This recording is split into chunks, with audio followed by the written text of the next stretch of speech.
Today I'll be reading a speech from a widow named Amanda Amundsen, who lost her husband in the attack on the Twin Towers and Pentagon on September 11, 2001. Amanda Amundsen, along with many other family members of those killed on September 11th, united to turn their grief into action for peace by founding an organization called Families for Peaceful Tomorrows. From the website peacefultomorrows.org, they explain what their goals are, and what their main goal is to support nonviolent options and to break the cycles of violence created by war. What pushed them so passionately to do so was President George W. Bush's response to the attacks on September 11th, which is when he proclaimed a war on terrorism, and soon after began the attack on Afghanistan. Amanda, along with so many other victims, did not agree with the decision President Bush was making for our country. As Howard Zinn's book states, The People Speak, the Phillips family, whose son Greg went missing in the Twin Towers, wrote in the New York Times, "We sense that our government is heading in the direction of violent revenge. It is not the way to go.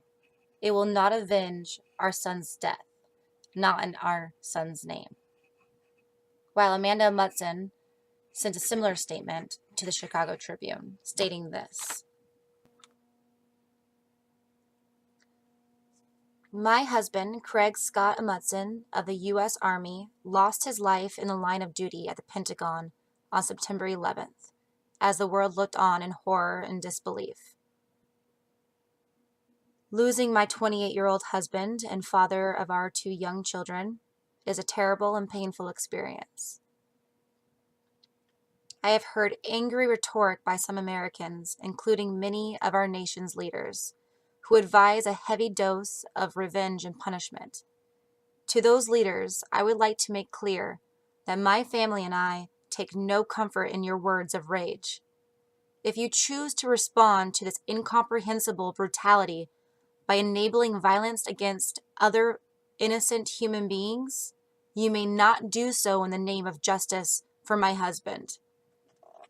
Craig would not have wanted a violent response to avenge his death, and I cannot see how good can come out of it. We cannot solve violence with violence. Mohandas Gandhi said, 'An eye for an eye only makes the world blind.' I call on our national leaders to find the courage to respond to this incomprehensible tragedy by breaking the cycle of violence. I call on them to marshal this great nation's skills and resources to lead a worldwide dialogue on freedom from terror and hate.